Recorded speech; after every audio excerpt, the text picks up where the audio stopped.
Hi there, so today I am doing something new once again, a tutorial on how to play the Pokemon trading card game. First things first, let's get the basics out of the way. Here's a Pokemon card. On the top right corner is its health. There is also a 30 next to writing Slicing Blade. Slicing Blade is the name of attack, and 30 is how much damage is done. When the 30 damage is done to the opposing Pokemon, it loses that much health. As soon as the remaining Pokemon's health hits 0, it is knocked out. Once a Pokemon is knocked out, you take one of your prize cards. Once all of your prize cards are taken, you win. You also win when your opponent's deck runs out. Notice with the Honedge I showed there were symbols left to the attack names. These symbols aren't just for show, they tell you how much energy is needed to attack. The color of the energy determines what type of energy is needed to attack, and the amount of them shown is how much of them is needed to attack. When a Pokemon attacks, the energy is not lost. All new players are confused by this rule. Its Gardevoir V will need 2 Psychic Energies and 1 of any kind. The white ones mean any energy. Energy cards are attached from your hand to your active or benched Pokemon. This means that you won't be able to get energy on every turn, as it is possible to have no energy in hand. There are also rules and stuff on energy. The rule is that you're only allowed to play 1 energy per turn. You can have a ton in your hand, but you can only play 1 per turn. Although this rule is broken by cards like this Hydreigon here. There are also variants called Special Energy. When a card says Basic Energy, which is over like with something like Professor's letter, it just means basic energy, so like any normal energy without special effects. When a card says Special Energy, like this Guzma and Hala here, it means cards that have a special effect. Like, energy cards have a special effect. When it says energy, it refers to both. It can be any one of your choice, like this Pidgey. The important rule is that while some energy provides energy for a certain type of Pokemon, like the Hiding Dark energy I showed you, they don't count as that type of energy unless they're attached to a Pokemon. So Hydreigon will not let you be able to attach multiple Hiding Dark energy in one turn.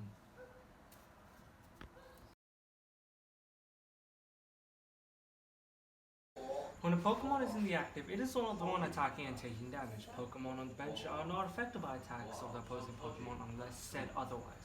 Typically, bench Pokemon are either prepping for the turn to fight or are supporting the active Pokemon by buffing you or debuffing your opponent with abilities. It is also important to note that there can only be 1 active Pokemon and 5 bench Pokemon in total. It is possible to get out the active spot though through certain cards on retreat. This is often done when you're about to get knocked out or somehow a support Pokemon dragged into the active. When you retreat, you have to discard energy attached to the active Pokemon equal to the number of small circles in the bottom right corner, as shown here, written right next to retreat. It's got 1, so it's got a retreat cost of 1. When a Pokemon retreats, you swap it out with the Pokemon on your bench. Once a Pokemon gets out of the active, any debuffs will also be removed. So if the Squirtle is poisoned, the poison goes away. So in order to retreat, I would have to discard this Psychic Energy attached and swap it out with another Pokemon bench, which is Hatterene. And there are also special cards that allow you to switch out. Take a look at this switch, for example.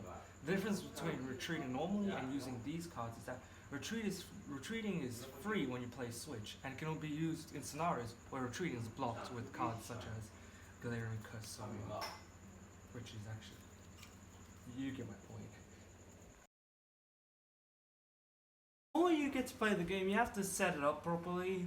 Both players have to have a 60 card deck, no more, no less, with at least 1 basic Pokemon, or else you can't actually play. Both players then shuffle their deck. I'm going to show a demonstration of reshuffling actually, and draw a hand of 7 cards. Once drawing 7 cards is done, they choose a Pokemon with basic written, as shown here. You have drawn 7. Any Pokemon with label basic, like that Marshadow, can be played in the active. If you do not have a basic, then you have to shuffle your hand back into your deck and repeat the steps. If this happens, your opponent draws an extra card once setup is finished. After all of this is done, you take the 6 cards off the top of your deck without looking at them and set them aside anywhere from the playing field. So you don't know what card it is. These will be your prize cards. Once you take all of them, you win. I've already gone into that. After this, you can put down any other Pokemon with the label basic onto the bench, such as this Gothorita here that I have, and so on and so forth. And you also draw the extra cards if your opponent had no basic Pokemon. You also can't take prize cards unless the card lets you, or you knock out your opponent's active Pokemon. So, yeah. Some cards that have a basic written in the corner have stage 1, or Stage 2 is in front of it. These Pokemon consider to be evolved Pokemon. You'll notice that this Doublade here says evolves from Honedge. This means that if I have a Honedge in the active or benched, I can turn it into a Doublade. You evolve cards by putting the stage 1 on top of the basic, or stage 2 on top of the stage 1, if you're evolving stage 1 obviously.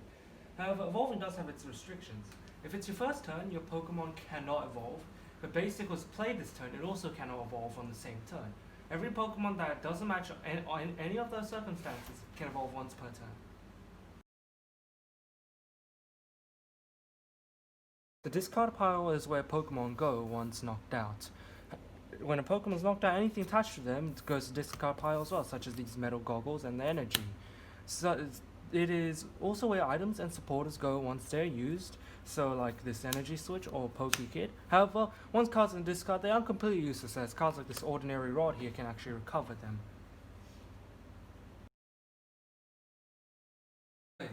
So, like the game, Pokemon have types. This is important as certain cards like these metal goggles only affect certain types of Pokemon. Typing also plays in with weakness and resistance. For example, this Doublade here is weak to dark and resistant to fighting. Resistance reduces damage by the number written below, and weakness increases it by said number. And you can also tell what type of Pokemon it is by looking at the symbol next to the Pokemon's health.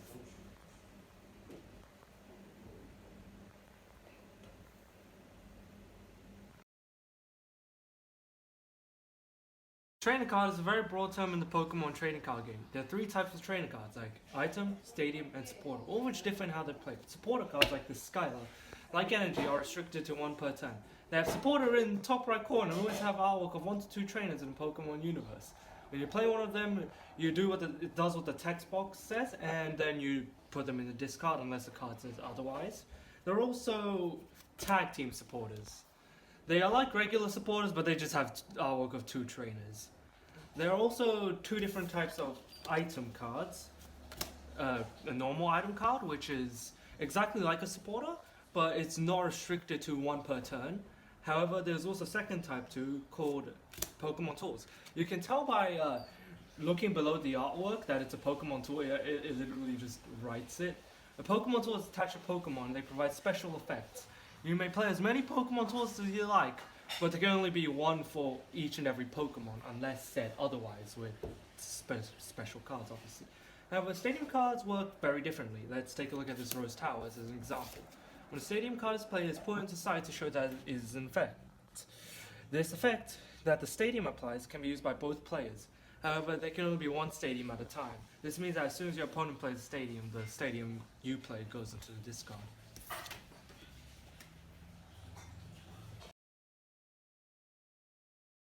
Pokemon have a special effect related to them.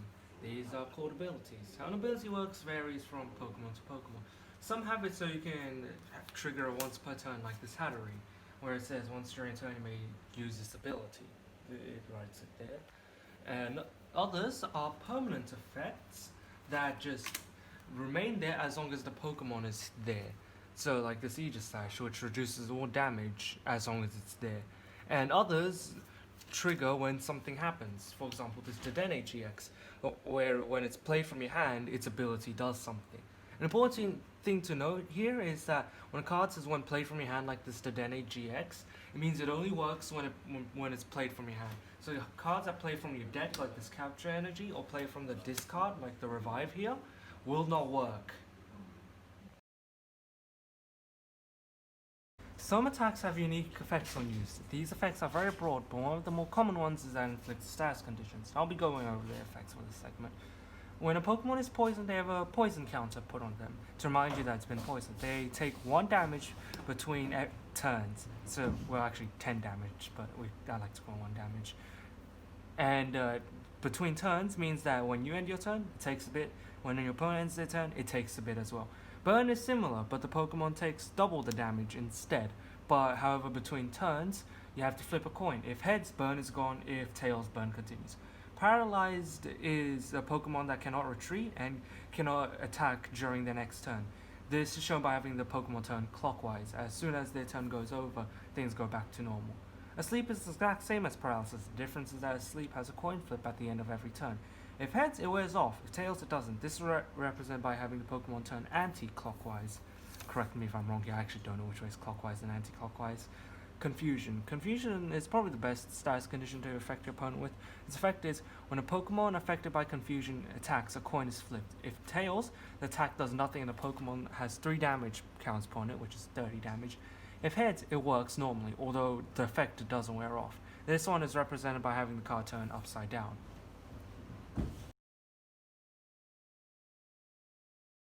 Now that we've got all that stuff out the way, let's take a look at what we can do on your turn.